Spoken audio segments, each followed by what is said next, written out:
સ્વાધ્યાય 11.1 નો દાખલા નંબર 7.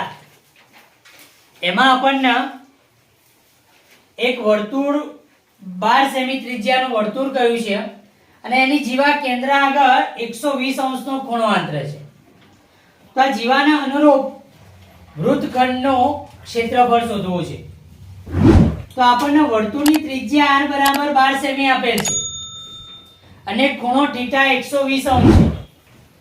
હવે વર્તુળની જીવા AB એ કેન્દ્ર O આગળ 120 અંશનો ખૂણો બનાવે છે. એટલે ખૂણો AOB 120 અંશ થાય. તો અહીંયા આપણે ત્રિકોણ જે AOB બને છે એમાં ખૂણા O નો દ્વિભાજક OM દોરીએ. તો ત્રિકોણ AOB માં ખૂણા O નો દ્વિભાજક OM દોરો. તો OM દોરવાથી અહીંયા બે ભાગ પડશે ખૂણાઓ આગળ અને દ્વિભાજક છે OM એટલે આ બે ભાગ બે ખૂણા જે બને છે એ સરખા થશે. એટલે ખૂણો AOM બરાબર ખૂણો BOM થશે. અને કેટલું થશે? તો આખા ખૂણા AOB ભાગ્યા 2 એટલે ખૂણા AOB થી અડધું થશે. તો ખૂણો AOB ભાગ્યા 2 આપણી પાસે ખૂણો AOB 120 છે તો 120 ભાગ્યા 2 એટલે 60 અંશ મળશે આપણને ખૂણો AOM 60 અંશ મળશે. હવે અહીંયા ત્રિકોણ AOM માં આપણે ખૂણા O આગળ આપણે sin વાપરીએ. તો અહીંયા sin O બરાબર સામેની બાજુ AM ભાગ્યા કર્ણ OA થશે. સામેની બાજુ AM ભાગ્યા કર્ણ OA. તો sin O બરાબર AM ભાગ્યા OA. અહીંયા O 60 છે એટલે sin 60 બરાબર AM ભાગ્યા OA એટલે ત્રિજ્યા આપણી 12 છે તો AM ભાગ્યા 12. sin 60 ની કિંમત થાય વર્ગમૂળ 3 ભાગ્યા 2. તો બરાબર AM ભાગ્યા 12 એમ 9. આપણે AM શોધવું હોય તો આ 12 જે ભાગાકારમાં રહ્યા એના બાજુ ગુણાકારમાં લઈ જવા પડે. તો આપણને AM બરાબર 12 વર્ગમૂળ 3 ભાગ્યા 2 મળે. 12 અહીંયા ગુણાકારમાં એટલે નીચેથી 2 ઉડી જાય તો 6 વધે. 6 દુ 12 થાય એટલે 6 વર્ગમૂળ 3 વધશે. તો AM આપણને 6 વર્ગમૂળ 3 મળશે. હવે આપણે AB શોધવું છે તો AB બરાબર AM ગુણ્યા 2 થાય એટલે કે 2 AM થશે. તો બરાબર 2 ગુણ્યા 6 વર્ગમૂળ 3 6 દુ 12 અને વર્ગમૂળ 3. તો આપણને AB બરાબર 12 વર્ગમૂળ 3 મળશે. AB 12 વર્ગમૂળ 3 મળે છે. હવે OM શોધવું છે. OM શોધવા માટે આપણે અહીંયા cos વાપરીએ. તો cos O બરાબર પાસેની બાજુ OM ભાગ્યા કર્ણ OA. અને O 60 અંશ છે એટલે cos 60 બરાબર OM ભાગ્યા 12. OA આપણી પાસે ત્રિજ્યા 12 છે એટલે OM ભાગ્યા 12. cos 60 ની કિંમત 1 ભાગ્યા 2 થાય 1/3. તો 1/3 બરાબર OM ભાગ્યા 12. આ 12 અહીંયા ગુણાકારમાં જાય 12 એકા 12 ભાગ્યા 2 કરી એટલે 6 મળે. તો OM બરાબર આપણને 6 મળી જાય. હવે આપણે લઘુ વૃત્તખંડનું ક્ષેત્રફળ શોધવું છે. નીચેના વૃત્તખંડનું એટલે લઘુ વૃત્તખંડનું. તો લઘુ વૃત્તખંડનું ક્ષેત્રફળ શું મળશે? તો લઘુ વૃત્તાંશનું ક્ષેત્રફળ માઈનસ ત્રિકોણ AOB નું ક્ષેત્રફળ. એવું કરવાથી આપણને લઘુ વૃત્તખંડનું ક્ષેત્રફળ મળશે. લઘુ વૃત્તાંશનું ક્ષેત્રફળ થાય πr² θ ભાગ્યા 360 માઈનસ ત્રિકોણનું ક્ષેત્રફળ 1/3 પાયો ગુણ્યા વેધ.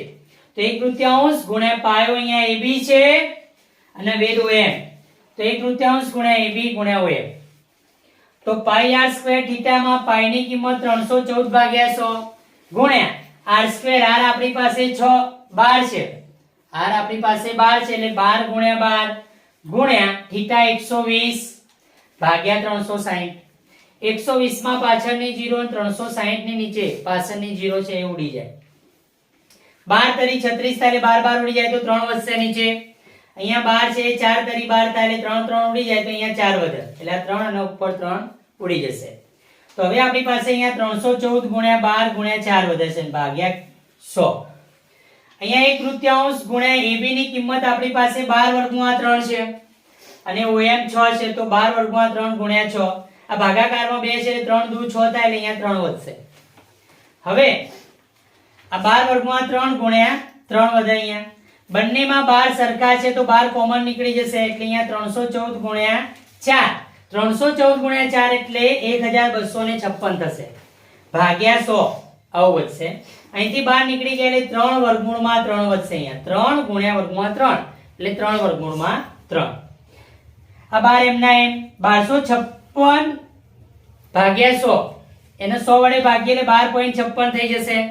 અને 3 ગુણ્યા વર્ગમૂળમાં 3 એટલે વર્ગમૂળમાં 3 ની કિંમત આપણને 1.73 આપેલી છે. એટલે 3 ગુણ્યા 1.73 3 ગુણ્યા 1.73 કરીએ છીએ તો આપણને 5.19 મળે છે. તો આ 12 એમના એમ 12.56 પણ એમના એમ માઈનસ 5.19 12.56 માઈનસ 5.19 કરીશું આપણે તો આપણને 7.37 મળશે. અને એનો 12 સાથે ગુણાકાર કરીએ 7.37 ગુણ્યા 12 કરીએ આપણે તો આપણને 88.44 મળે છે. 88.44 તો આપણો જવાબ છે. આ જીવાને અનુરૂપ વૃત્તખંડનું ક્ષેત્રફળ 88.44 સેમી સ્ક્વેર થાય છે. દાખલા નંબર 8 એમાં આપણને આપેલ છે 15 મીટર લંબાઈ હોય એવા ચોરસ ખેતરના એક ખૂણા પર ઘોડાના ચરવા માટે બાંધેલ છે. ઘોડાને બાંધેલ છે દોરડાની લંબાઈ 5 મીટર આપેલી છે. તો એને ચરવા માટે મળતા ભાગનું ક્ષેત્રફળ શોધવું છે આપણે. બીજું આપણને એમ કહ્યું છે કે જો દોરડાની લંબાઈ 5 મીટર થી વધારે અને 10 મીટર કરવામાં આવે તો ચરવા માટે જે ક્ષેત્રફળ મળે એમાં થતા વધારો ચરવા માટેના ક્ષેત્રફળમાં થતો વધારો એ પણ આપણે શોધવો છે. જોઈએ તો ચોરસ ખેતર છે એની લંબાઈ આપણને 15 મીટર આપેલી છે. ઘોડાને એક ખૂણા પર બાંધેલ છે અને દોરડાની લંબાઈ 5 મીટર છે. એટલે ઘોડો ખેતરના આવા વૃત્તાંશ આકારના ભાગમાં ચડી શકશે. એટલે ત્યાં વૃત્તાંશ બનશે અને એનો ખૂણો 90 અંશ હશે કારણ કે ચોરસ છે આકાર ખેતરનો એટલે ખૂણો 90 અંશ બનશે. અને એ વૃત્તાંશની ત્રિજ્યા 5 મીટર કારણ કે ઘોડાને જે દોરડાથી બાંધ્યો છે એ દોરડાની લંબાઈ 5 મીટર છે. તો વૃત્તાંશ માટે ત્રિજ્યા r1 લઈએ એ 5 મીટર થશે. અહીંયા r1 લેવાનું કારણ એ છે કે એના પછી ઘોડાની જે આ દોરડું બાંધ્યું છે એ દોરડાની લંબાઈ વધારવાની છે એટલે બીજું વૃત્તાંશ જે બનશે એની ત્રિજ્યા આપણે r2 લઈશું. માટે પહેલા જે નાનો વૃત્તાંશ બને છે એની ત્રિજ્યા r1 તો r1 બરાબર 5 મીટર ખૂણો θ બરાબર 90 અંશ. તો પહેલું ઘોડાને ચરવા માટે મળતું ક્ષેત્રફળ શોધવું છે જ્યારે 5 મીટર દોરડું છે ત્યારે. તો એ ઘોડાને ચરવા માટે મળતું ક્ષેત્રફળ કેટલું થશે વૃત્તાંશના ક્ષેત્રફળ જેટલું થશે. અને વૃત્તાંશનું ક્ષેત્રફળ પાઈ r2 θ ભાગ્યા 360 થી મળે. તો અહીંયા પાઈ r1 સ્ક્વેર θ ભાગ્યા 360 પાઈની કિંમત 314 ભાગ્યા 100 3.14 લેવાની કીધી છે એટલે 314 ભાગ્યા 100 ગુણ્યા r1 સ્ક્વેર r1 આપણી પાસે 5 મીટર છે એટલે 5 ગુણ્યા 5 અને θ 90 અંશ ભાગ્યા 360 0 0 અહીંયા ઉડી જશે 9 ચોક 36 થાય એટલે અહીંયા 9 9 ઉડી જાય નીચે 4 આવશે. તો આપણને આ 5 ગુણ્યા 5 એટલે 25 થાય 25 ચોક 100 થાય એટલે અહીંયા 25 25 ઉડી જાય તો નીચે 4 આવશે. તો 314 ભાગ્યા 4 ગુણ્યા 4 એટલે 16 આવું મળશે. 314 ભાગ્યા 16 314 ભાગ્યા 16 તો 314 ના અડધા કરીએ તો 157 થાય અને 16 ના અડધા કરીએ તો 8 થાય એટલે 157 ભાગ્યા 8 મીટર સ્ક્વેર આવશે. આના આપણે 157 8 વડે ભાગીએ છીએ તો 19.625 મીટર સ્ક્વેર મળે છે. 157 ભાગ્યા 8 કરવાથી 19.625 મળે છે એટલે આપણને 19.625 મીટર સ્ક્વેર મળશે ઘોડાને ચરવા માટે મળતું ક્ષેત્રફળ. હવે આપણે દોરડાની લંબાઈ 5 મીટર થી 10 મીટર કરીએ છીએ તો ત્રિજ્યા r2 બરાબર 10 મીટર થઈ જશે અને θ બરાબર 90 અંશ જ રહેશે કારણ કે ખેતર તો ચોરસ જ છે એટલે θ 90 જ રહેવાનું.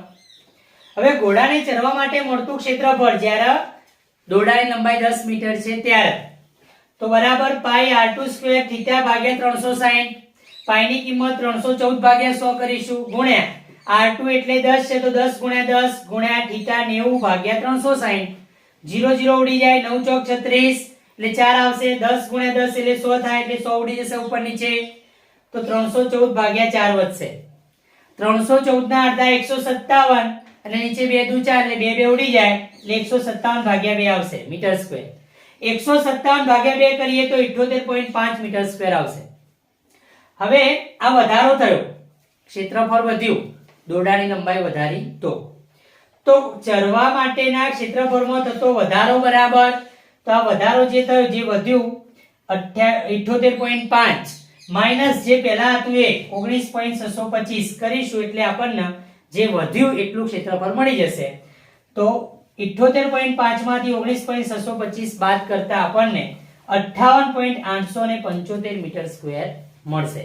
એટલે ઘોડાને ચરવા માટે જે ક્ષેત્રફળ છે એમાં થયેલો વધારો 58.875 મીટર સ્ક્વેર છે. સ્વાધ્યાય 11.1 દાખલા નંબર 9. એમાં આપણને એક આકૃતિ આપેલ છે જેમાં એક વર્તુળાકાર બક્કલ છે અને એના વ્યાસની લંબાઈ આપણને 35 મીમી આપેલ છે મિલીમીટરમાં. વર્તુળાકાર બક્કલ અને અંદર 5 વ્યાસ એ ચાંદીના તારથી બનાવેલા છે. તો આ ચાંદીના તારની કુલ લંબાઈ શોધવી છે અને વર્તુળાકાર બક્કલમાં રહેલ દરેક વૃત્તાંશનું ક્ષેત્રફળ શોધવું છે. તો જોઈએ, આવું વર્તુળાકાર બક્કલ છે અને એમાં 5 વ્યાસ આપણને આપેલા છે. એનાથી વર્તુળના 10 ભાગ પડે છે સરખા. તો વર્તુળાકાર બક્કલનો વ્યાસ d બરાબર આપણને 35 મીમી આપેલ છે મિલીમીટરમાં. માટે ત્રિજ્યા r શોધવું હોય તો વ્યાસ ભાગ્યા 2 થાય એટલે d/2 એટલે કે 35 ભાગ્યા 2 મિલીમીટર થશે. હવે આપણે ચાંદીના તારની લંબાઈ શોધવી છે પહેલા.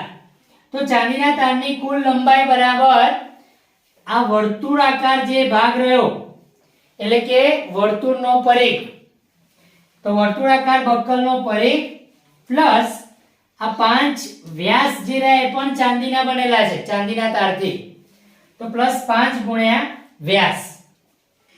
વર્તુળાકાર બક્કલનો પરિઘ 2πr થાય પ્લસ 5d, 5 વ્યાસ એટલે 5d. 2 પાઈ ની જગ્યાએ 22/7 ગુણ્યા r 35/2 છે. ભાગાકારમાં 2 ને ઉપર ગુણાકારમાં 2 છે, ઉડી જશે. 7 પંચું 35 થાય એટલે અહીંયા 5 આવશે, 7 ઉડી જશે ઉપર નીચે. તો 22 પંચા 110 વધશે પ્લસ 5 ગુણ્યા d આપણી પાસે 35 છે. તો 5 ગુણ્યા 35 કરીશું એટલે 175 થશે. તો 110 પ્લસ 175 કરીએ તો આપણને 285 મીમી મળશે. 285 મિલીમીટર લંબાઈ હશે ચાંદીના તારની કુલ લંબાઈ. હવે બીજું વૃત્તાંશનું ક્ષેત્રફળ શોધવાનું છે. તો વૃત્તાંશ માટે ત્રિજ્યા r બરાબર આપણી પાસે 35/2 મિલીમીટર છે અને θ કેટલો થશે? તો આખા વર્તુળાકાર ભાગના સમાન 10 ભાગ પાડેલા છે અને વર્તુળાકાર ભાગના અહીંયા કેન્દ્ર આગળ બનતો ખૂણો 360 અંશ હોય અને એના 10 ભાગ છે એટલે 360/10 કરીએ તો વૃત્તાંશનો ખૂણો θ આપણને 36 અંશ મળશે.